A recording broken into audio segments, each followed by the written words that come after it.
नमस्कार दोस्तों, stock market studies में फिर से एक बार आपको स्वागत है। तो आज मैं बात करने वाला हूँ कोल इंडिया के बारे में। देखिए कोल इंडिया देखा जाए तो एक माइनिंग कंपनी है और एक माइनिंग का दिग्गज इंडिया का दिग्गज कंपनी भी आप बोल सकते हैं।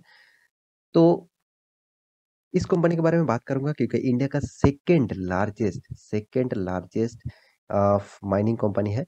तो इसके ऊपर भी आपको ध्यान में रखना होगा और ध्यान में सोचना होगा। क्योंकि देखिए इंडिया का सेकंड लार्जेस्ट माइनिंग कंपनी है और वो भी कोल मतलब जो कोयला है उसके ऊपर माइनिंग करता है। तो क्या इस कंपनी के जो आज के दिन का जो ब्रेकिंग न्यूज़ आया है, तो उसके चलते हुए क्या कंपनी के ऊपर निवेश किया जाए? तो उसके बारे में बात करूँगा, तो वीडियो को पूरा देखिए।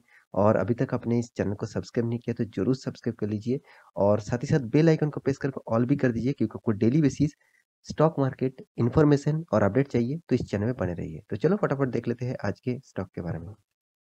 तो सबसे पहले मैं कंपनी के चार्ट पैटर्न के ऊपर चला जाता हूँ। यहाँ पे देखिए चार्ट पैटर्न आज के दिन का जो परफॉर्मेंस है, आप देखेंगे तो एक गैप अप में कंपनी ओपन हुआ। देखिए आप सभी जानते हैं आज के दिन निफ्टी और सेंसेक्स करीबन 2.5% से भी ज़्यादा गिरावट देखने को मिला था। फिर भी देखिए कोल इंडिया एक ऐसा कंपनी है जो आज के दिन भी पॉजिटिव में खड़ा हुआ है। तो इसका कारण क्या है, इसका रीजन क्या है? कुछ ना कुछ तो रीजन है जिसलिए आज के दिन भी कंपनी पॉजिटिव में है। तो उसका कारण और रीजन के बारे में जरूर बताऊंगा। तो एक एक करके सारी डिटेल्स देख लीजिए। तो कंपनी सबसे पहले बता दूं, कंपनी कोई छोटा मोटा कंपनी नहीं है। 1,13,000 करोड़ से भी ज्यादा इसका मार्केट कैपिटलाइजेशन, मतलब इसका जो मार्केट कैप है वो 1,13,000 करोड़ से भी ज्यादा है। और साथ ही साथ कंपनी डिविडेंड देने का बादशाह है। 9.5% तक इसका डिविडेंड यील्ड है, मतलब 9.5% तक डिविडेंड कंपनी दे चुके हैं। कंपनी का पी रेशियो एक रीजनेबल प्राइस में देखने को मिला है। और कंपनी का जो हाई हुआ था 52 का हाई 203 था, लो हुआ था 123। तो अभी कंपनी का जो 5 दिन का चार्ट पैटर्न दिखा दूं तो 5 दिन में देखिए 11% तक रिटर्न आपको पॉजिटिव में दिया। देखिए जब मार्केट सारे के सारे मार्केट गिर रहा है, उसी टाइम में वो मतलब जितने सारे माइनिंग कंपनी है, जितने सारे स्टील इंडस्ट्रीज है, जितने सारे ऑयल कंपनी है, वो रॉकेट की तरह भाग रहे हैं। उसके पीछे रीजन आप सभी जानते हैं। उसके पीछे जो मेन रीजन है वो है अभी वर्ल्ड वॉर जो चल रहा है।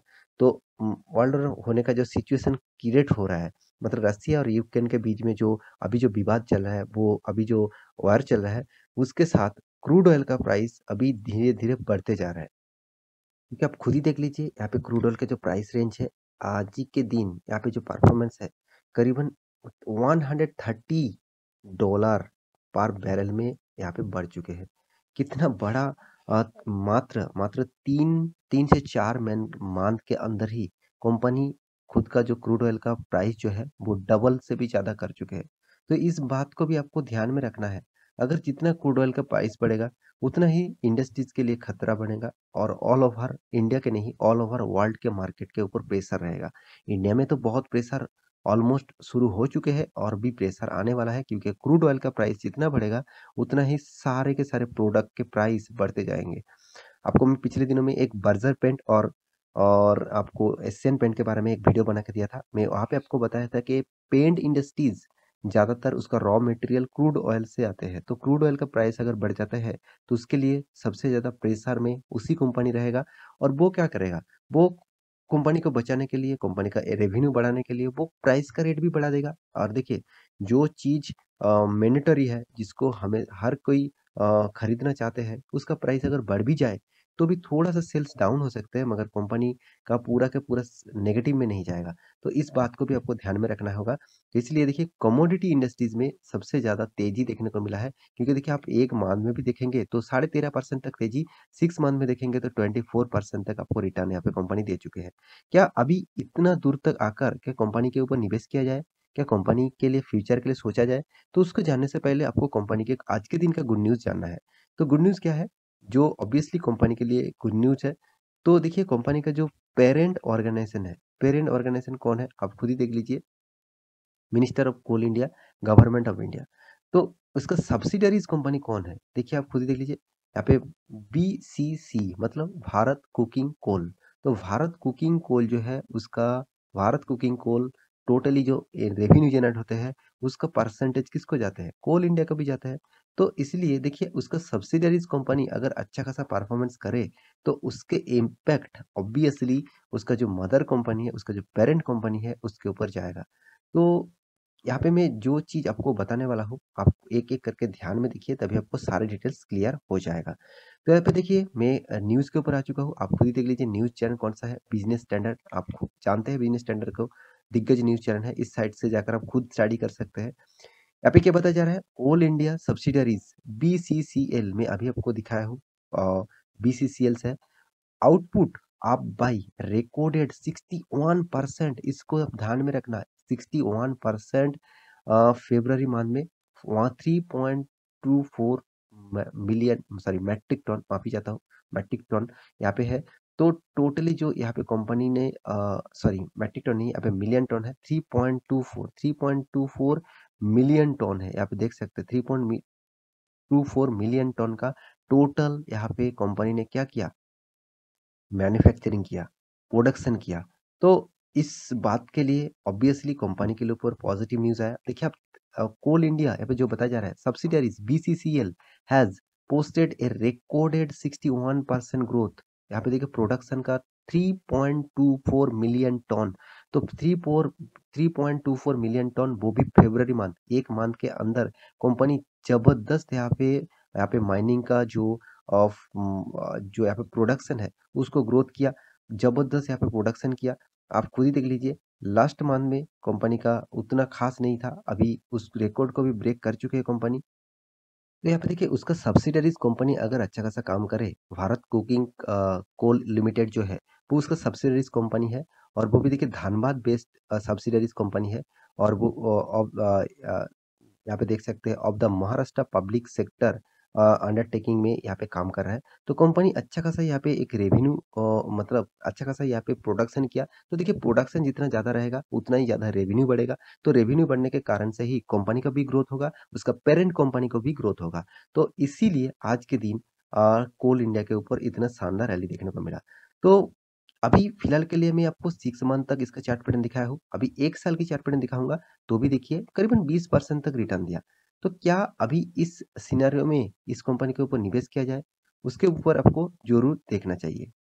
देखिए आप 5 साल की चार्ट पैटर्न देखेंगे, तभी आपको एक अंदाज़ा हो जाएगा कि कंपनी कितना मतलब परसेंटेज यहाँ पे गिर चुके हैं, करीबन 42% तक नेगेटिव रिटर्न आपको दिया। देखिए कंपनी कितना भी शानदार हो, कितना भी प्रॉफ़िट किया कर मतलब करते रहे हो, अगर वो कंपनी आपको प्रॉफ़िट नहीं दे रहा है, हर साल में कंपनी आपको एक एवरेज आपको लॉसेस दे रहा है, तो उस कंपनी से रह के क्या फ़ायदा? मैक्सिमम चार्ट पैटर्न देखेंगे तो भी 50% तक लॉसेस आपको दे रहा है। तो क्या इस कंपनी के ऊपर निवेश किया जाए? तो उसको जानने से पहले आपको और भी कुछ डेटा देखना चाहिए। यहाँ पे खुद ही देख लीजिए। कौन सबसे पहली बात, कंपनी का जो डेप्थ है, वो उतना ज़्यादा नहीं है। मैं ज़्यादातर गवर्नमेंट कंपनी के ऊपर मैं ज़्यादातर डेप्थ देखता हूँ। तो डेप्थ इस कंपनी के ऊपर उतना ज़्यादा नहीं है। तो कंपनी को आपका जो डेप्थ है इस कंपनी का, आप डेप्थ फ्री भी बोल सकते हैं, डेप्थ फ्री भी बोल सकते हैं क्योंकि देखिए, कंपनी का डेप्थ ऑफ इक्विटी 0.08% है और कंपनी का जो एनुअल इनकम है, वो 12,700 करोड़ है, मगर कंपनी का हाथ में कैश नेगेटिव में है। कंपनी अर्निंग पर शेयर मतलब पर शेयर में कंपनी अर्निंग कर रहे हैं करीबन 25 रुपये आप बोल सकते हैं। कंपनी का रिटर्न ऑफ इक्विटी जो है वो 37 रुपीज़ रिटर्न ऑफ इक्विटी बहुत शानदार है। कंपनी का रिटर्न ऑफ कैपिटल एम्प्लॉयड भी बहुत शानदार है 46% और कंपनी लार्ज कैप कंपनी भी है 1,13,000 करोड़ का मार्केट कैपिटलाइजेशन है। तो ओवरऑल हर पैरामीटर यहाँ पे आपको पॉजिटिव में दिखेगा। कंपनी इंडिया का सेकंड लार्जेस्ट माइनिंग कंपनी है, आप खुद ही देख सकते हैं और कंपनी देखिए हर साल में इस तरीके से नहीं कि कंपनी लॉसेस कर रहा है, कंपनी हर साल में प्रॉफिट कर रहा है, हर साल में। कभी भी लॉस नहीं किया, कभी भी लॉस नहीं किया और साथ ही साथ कंपनी जो प्रॉफिट कर रहा है वो शानदार देखने के लायक है। बहुत शानदार कंपनी प्रॉफिट किया। हाँ, हर साल में एक ही लेवल में प्रॉफिट नहीं हो रहा है, थोड़ा अप्स एंड डाउन लेकर कंपनी प्रॉफिट कर रहा है। तो क्या फिर भी इस कंपनी के ऊपर क्यों इतना प्रेशर है? इस कंपनी के ऊपर क्यों लोग नहीं इन्वेस्ट कर रहा है? इसका मेन जो कारण है वो है कंपनी रिटर्न। आपको रिटर्न उस तरीके से नहीं नहीं मिला है, जिस तरीके से कंपनी भागना चाहिए। देखिए सबसे पहली बात गवर्नमेंट कंपनी के ऊपर इन्वेस्टर इतने सारे एफआईस है जितने सारे डीआईएस है वो यहाँ पे ज़्यादातर गवर्नमेंट कंपनी के ऊपर निवेश नहीं करना चाहते। अगर देखिए इन्वेस्टर वहाँ पे नहीं निवेश करेगा तो रिटेल पब्लिक उस कंपनी के ऊपर मोनोपोलिट बिज़नेस मतलब मोनोपोलिट कर सकते हैं। तो इसलिए देखिए इस कंपनी के ऊपर उतना आपको ख़ास परफ़ॉर्मेंस नहीं देखने को मिला। हाँ, 1 साल के अंदर कंपनी आपको 20% तक रिटर्न दिया, ये भी पॉज़िटिव है, मानता हूँ। मगर ये तो 1 साल के अंदर मतलब ये तो शॉर्ट टर्म ट्रेडिंग हो गया। मैं आपको लॉन्ग टर्म ट्रेडिंग के लिए बात कर रहा हूँ, तो इसलिए लॉन्ग टर्म के लिए मैं ज़रूर कहूँगा, ये कंपनी का जो फिलहाल का जो सिनेरियो है, आप देखेंगे एफआईएस ना के बराबर माल खरीद के रखा। हाँ, डीआईएस ने माल अच्छा खासा उठाया। देखिए डीआईएस तो एफआईएस और डीआईएस क्या करते हैं, शॉर्ट टर्म पीरियड के लिए इन्वेस्ट करते हैं, अगर उसको प्रॉफिट मिल जाता है तो वो निकल जाता है, तो वो फिर से इन्वेस्ट करते हैं अगर उसको फिर से मौका मिले तो।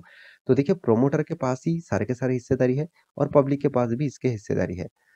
तो ओवरऑल सिर्फ एक ही बात कहूँगा, कोल इंडिया कोई खराब कंपनी नहीं है। इंडिया इंडिया का नंबर 1 कंपनी है कोल सेगमेंट में, कोल माइनिंग में।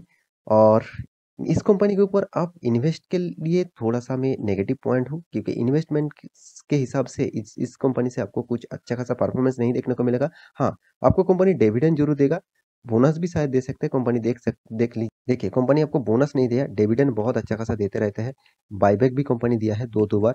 तो क्या इस कंपनी के ऊपर निवेश किया जाए? मैं सिर्फ इस कंपनी के ऊपर बिग क्रॉस लगाना चाहता हूँ, वो भी इन्वेस्टमेंट के लिए। देखिए बाकी आपकी मर्ज़ी, मेरे ओपिनियन से मैं आपको बता रहा हूँ, मैं इस कंपनी के ऊपर तो निवेश नहीं करके रखा। हाँ, मैं ट्रेडिंग करता हूँ, मगर लॉन्ग टर्म के लिए मैं इस कंपनी के ऊपर इन्वेस्ट नहीं करता।